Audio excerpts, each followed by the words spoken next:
uripe ayem rumangsa aman dununge rasa tandha yen iman sabar narima najan pas-pasan kabeh tinakdir saking Pangeran. Assalamualaikum warahmatullahi wabarakatuh. Bismillahirrahmanirrahim. Tabarakalladzi nazzala al-furqana ala 'abdihi liyakuna lil 'alamin nadhir. Allahumma shalli wa sallim ala sayyidina Muhammad wa ala alihi wa sahbihi wa barik wa sallim asma'in. Amma ba'du. Berbicara tentang ilmu tafsir, ada beberapa ulama yang menghindari kata tafsir karena makna tafsir itu memaknai atau menduga apa yang dikehendaki Allah. Tentu itu sulit. Satu, bahwa faktanya kita sudah tidak bisa komunikasi dengan Allah karena tidak ada wahyu lagi. Sehingga dari kehati-hatian ini pernah suatu saat Abu Bakar ditanya, ma makna abban fi qaulihi ta'ala wa faqihatan wa abba. Beliau menjawab, saya tidak lagi pantas hidup di atas bumi di bawah naungan langit jika saya mengatakan naqulu fil Quran, jika saya harus berpendapat tentang Quran apa yang tidak saya ketahui. Itu kehati-hatian yang dilakukan Sayyidina Abi Bakrin As-Siddiq. Tapi teori ini berbanding paradok, berbanding ekstrim, ketika bahwa Quran itu diturunkan itu sebagai hudan, sebagai petunjuk, kedua sebagai bayanan, sebagai penjelas. Dan ini yang saya yakini, kalau sebagai penjelas, Quran itu harus jelas sekali dan bisa menjelaskan. Dan Quran mensifati dirinya wal kitabil mubin, demi kitab yang memberi penjelasan. Sehingga dari sudut ini orang kafir pun mungkin memahami Quran. Dan menurut saya orang kafir pun bisa paham Quran. Tapi bahwa Quran itu bisa difahami orang kafir itu ya, logikanya gampang begini, kata Imam Syafi'i dalam kitab Ar-Risalah. Ketika Quran turun, itu pendengarnya itu udah ada yang muslim, belum ada santri Kewagian, nggak ada santri Lirboyo, udah ada santri Sarang. Pendengarnya itu non muslim. Nah ini sampai nangen-nangen, ketika Quran turun tuh pendengarnya muslim atau non muslim? Non muslim. Andai kan Quran itu turun tidak difahami orang kafir, maka lalu objeknya siapa, sasarannya siapa?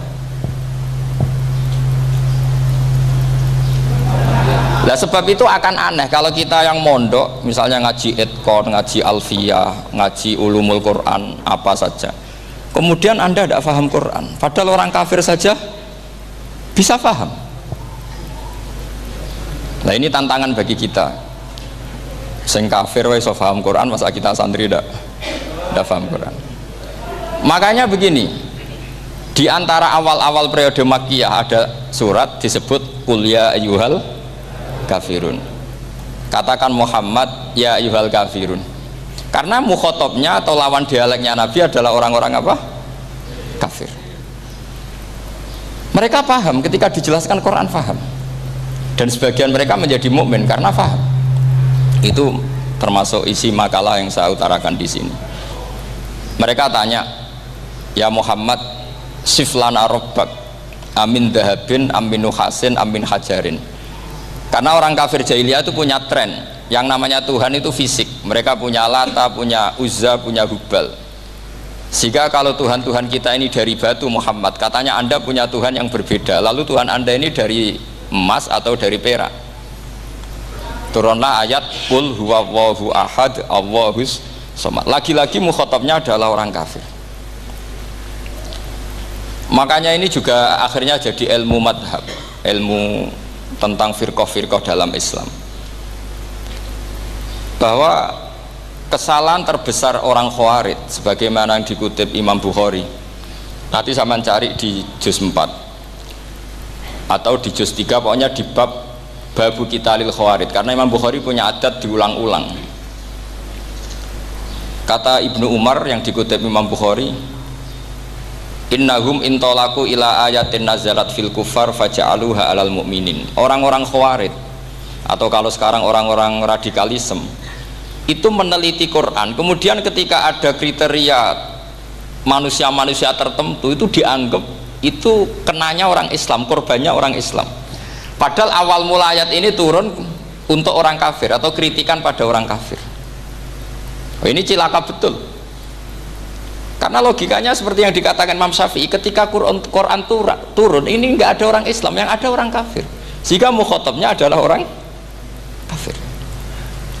Tapi ayat-ayat ini nanti dipakai Khawarij untuk mengcounter orang Islam, sehingga mereka mudah mengkafirkan kita, karena pakai ayat yang dari awal Allah mengkafirkan orang kafir, sekarang ayat itu dipakai mengkafirkan orang Islam. Ini saking gebleknya orang apa? Khawarij. Makanya kata kitab Fathul Bari yang menyarai Bukhari itu, yang mendorong orang Khawarij seperti itu adalah jahluhum bisyariah. Memang mereka benar-benar bodoh, benar-benar goblok. Misalnya kita kiai atau kita ma'arif atau kita santri atau kita orang soleh, kemudian kita tidak bisa melakukan apa yang kita katakan, terus kita oke lah, kita kena kritik, misalnya atakmurunan nasa bil birri wa tansawna anfusakum wa antum taslunal kitab.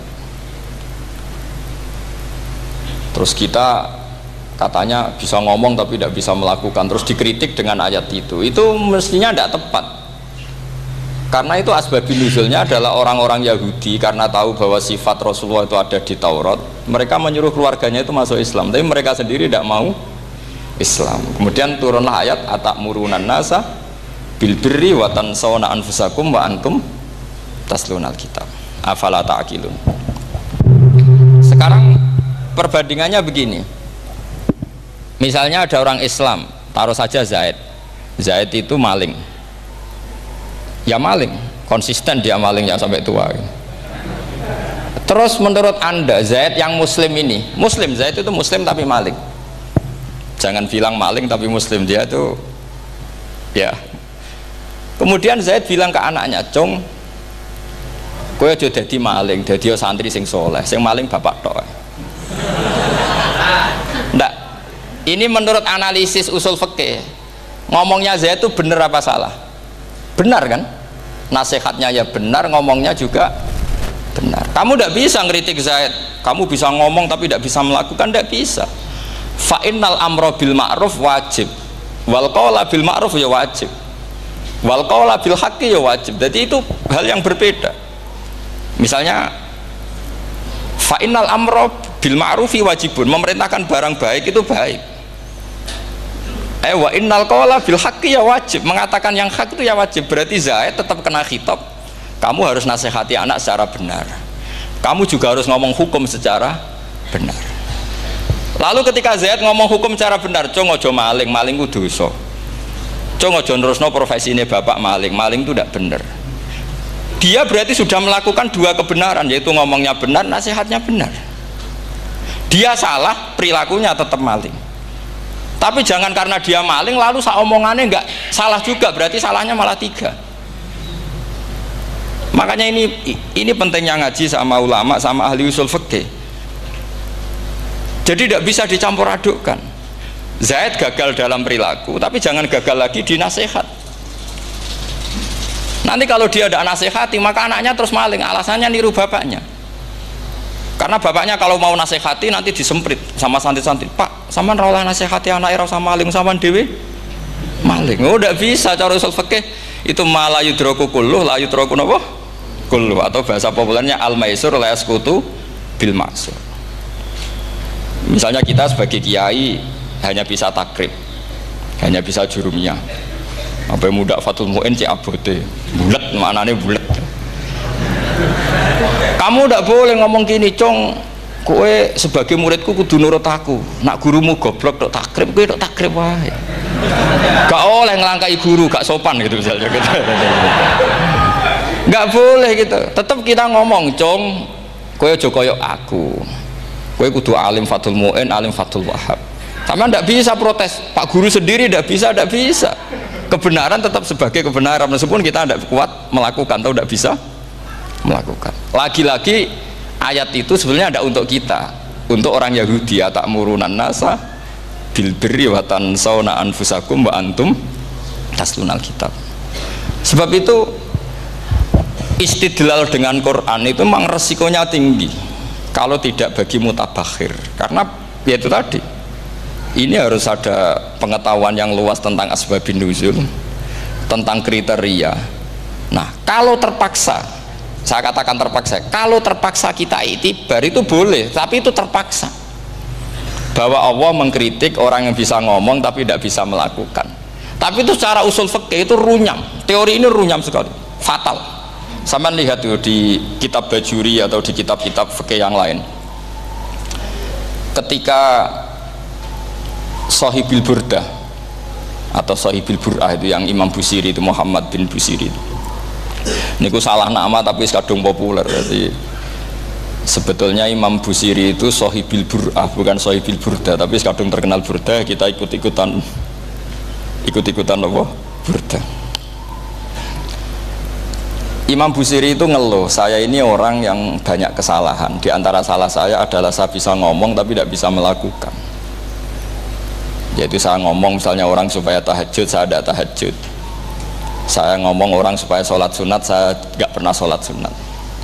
Itu sarahnya itu yang menyarai itu kan Imam Bajuri itu yang sarah Burdah. Itu mengkritik begini. Kalau Anda ngendikan itu fi ma'radi dzammin nafsi, yaitu dalam konteks Anda mengkritik diri sendiri, oke. Tapi omongan Anda salah. Karena secara usul fikih fatal. Fatalnya begini. Misalnya saya nggak pernah tahajud, ya mungkin itu nyata, oke, mungkin itu nyata. Apakah kemudian saya tidak boleh mengatakan at-tahajjudu sunnatun? Apa saya diwajibkan diam hanya karena saya tidak pernah tahajud, terus saya seorang kiai yang haram mengatakan at-tahajjud sunnatun? Saya harus tetap mengatakan kalau tahajud itu sunnah. Saya kalau punya santri terus saya bilang, "Cung, napas nganggur yuk tahajud itu sunat." Karena mengatakan kebaikan pasti bagian dari kebaikan itu sendiri. Makanya kata Imam Bajuri, "Faqih fayakunul amru bil ma'rufi mazmuman." Bagaimana mungkin sesuatu yang jelas baik karena memerintahkan kebaikan mazmuman menjadi sesuatu yang tercela hanya karena yang mengatakan tidak melakukan. Fa innal fi'la ya amrun wal hukmu ya amrun akhar. Itu beda. Jangan karena Anda tidak minum teh karena diabetes, terus Anda kalau ada tamu tidak disuguhi teh. Karena saya sendiri tidak minum teh. Wah ya repot kalau gitu. Nah itu lagi-lagi tadi orang Khawarij salah ketika mengartikan ayat yang harusnya objek kritiknya itu orang kafir, kemudian karena Quran lama sekali dibaca orang Islam sampai orang itu lupa kalau Quran awalnya turun diantaranya adalah membenahi akidahnya orang kafir, sehingga korbannya orang Islam. Itu mirip seperti cerita kita ya, santri-santri itu kalau punya musuh itu baca Hizib Nasor. Dulu pengarang Hizib Nasor itu musuhnya orang fasik, sehingga dihizib. Santri ora duwe musuh wong fasik, duwene kancane dhewe, akhirnya kancane yang kena hizib. Nah ini penting saya aturkan ya, sama seperti itu. Lama sekali Quran itu hanya dibaca orang Islam dan komunitasnya Muslim, sehingga seakan-akan semua kritikan Quran itu pada orang nopo Islam. Padahal jelas Quran ada kul ya ayyuhal kafirun. Jelas mukhatabnya orang kafir. Sadaqata lakum dinukum waliyadin.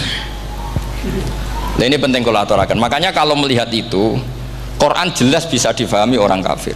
Bahkan banyak orang kafir yang menjadi Muslim karena faham maknanya apa? Faham maknanya Quran. Itu jelas sekali. Itu masyhur sekali dialeknya Nabi dengan Walid bin Mughirah, dengan Utbah, dengan Banyak sekali termasuk dengan Abu Jahal, dengan Abu Lahab.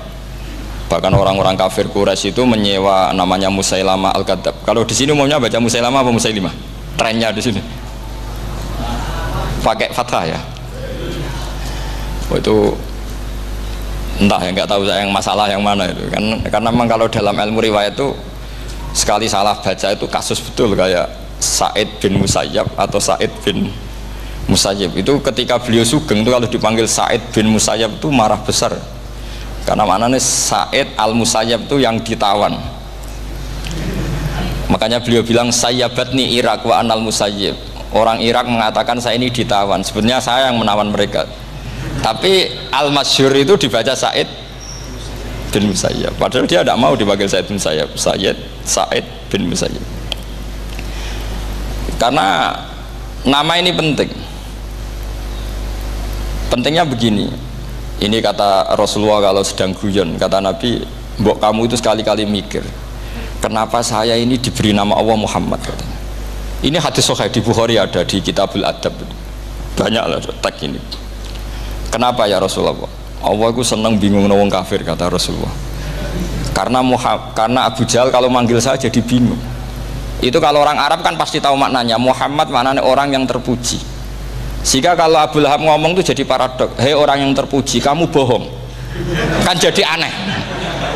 Ya Muhammad kadzabta. Hei Muhammad kamu bohong. Kalau diterjemahkan hei orang terpuji, kamu bohong.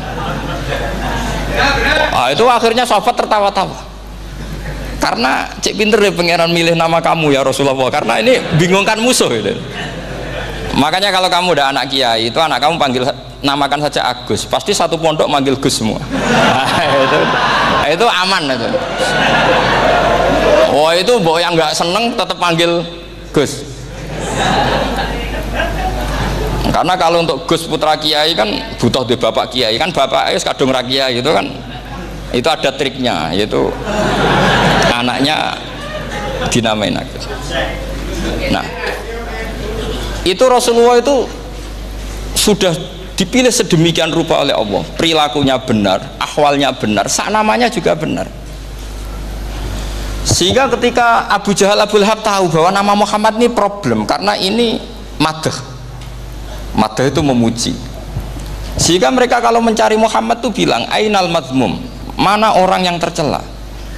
Terus orang-orang Quraisy tidak paham, kamu nyari siapa? Akhirnya mereka bilang, ana atlubu Muhammad, dan saya cari Muhammad. Akhirnya bilang Muhammad lagi. Nah, itu. Nah, Quran juga main di ranah nama. Sehingga Abu Jahal itu namanya kan Abul Hakam. Orang Islam dari awal memanggil Abu Jahal. Karena kalau sampai kita manggil Abul Hakam, kita akan mengalami paradok, ya Abul Hakam, hei bapak dari semua kebijakan, kamu begini kan kacau. Makanya itu dari sini orang nggak boleh salah apa? Salah nama. Ini penting kalau aturakan, karena kadang menganalisis Quran itu satu bilisanin Arabi mubin, kata Imam Syafi'i, wa innahu latanzilu rabbil alamin nazala bihir rohul amin ala qalbika litakuna minal mudhirin bilisanin Arabi mubin. Di antara, kata Imam Syafi'i ini, di antara aturan pokok memahami Quran adalah dia malian bil arabiyah, dia sangat-sangat menguasai bahasa Arab. Itu masyhur dalam dialek Imam Syafi'i ini. Saman kalau ngaji takrib atau Fathul Mu'in, syarat sahnya tayamum lil musafir itu apa? Tolabul ma', mencari apa? Air. Sampai kalau di takrib dicontohkan, kalau di tempat atas nyari ke bawah, kalau ke bawah nyari ke atas. Imam Syafi'i ditanya, kaifa taqulu bi syartit tolab, bagaimana anda berpendapat bahwa tolabul ma' itu wajib untuk menjadi sahnya tayamum? Terus Imam Syafi'i faqara'a falam tajidu ma'an, kamu pergi kemudian falam tajidu ma'an, kamu tidak menemukan air. Terus Imam Syafi'i mengatakan la yuqalu liman lam yatlub lam yajid wa innama yuqalu lam ya'rif, katanya. Orang yang nggak pernah mencari itu tidak bisa dikatakan lam yajid, tidak menemukan. Kalau belum mencari namanya tidak tahu. Padahal Quran bilang kamu pergi kemudian kamu tidak menemukan air. Tidak menemukan itu berarti harus mencari dulu baru dikatakan lam yajid, tidak menemukan. Kalau tidak pernah mencari namanya tidak tahu.